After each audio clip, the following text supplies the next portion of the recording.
திருப்பூர் மாவட்டம் போயம்பாளையத்தில் பேக்கரி கடை உரிமையாளர் வாங்கிய சிகரெட்டிற்கு பணம் தர மறுத்த தகராறில் 3 இளைஞர்கள் கைது செய்யப்பட்டிருப்பதை அண்மை செய்தியாக பார்த்து வருகிறோம்.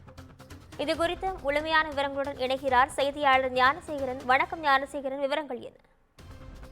நிச்சயமாக திருப்பூர் மாவட்டம் போயம்பாளையம் பகுதியைச் சார்ந்தவர் சந்தானகுமார். இவர் அதே பகுதியில் உள்ள கோயில் அருகே பேக்கரி கடை நடத்தி வருகிறார். நேற்று இரவு இவரது கடைக்கு மது போதையில் வந்த சில இளைஞர்கள் சிகரெட் வாங்கியுள்ளனர். அதற்கு பணம் கேட்ட பொழுது தரம் மறுத்து பேக்கரி கடையில் பணிபுரிந்த வரதராஜன் மற்றும் பிரகாஷ் என்ற இருவர் மீது தாக்குதல் நடத்தியுள்ளனர்.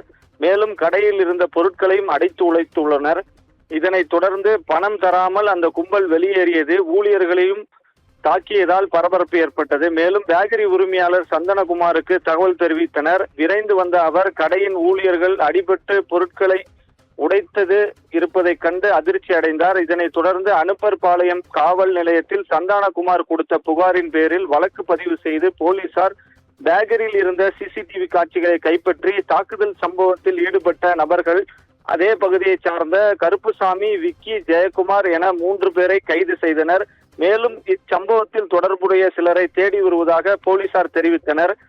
சிகரெட்டுக்கு பணம் கேட்டபோது இளைஞர்களை தாக்கும் இந்த சிசிடிவி காட்சியாகிறது வெளியாகி திருப்பூர் பகுதியில் பரபரப்பை ஏற்படுத்தியுள்ளது. நிஷா, விவரங்களுக்கு நன்றி கிருஷ்ணமூர்த்தி.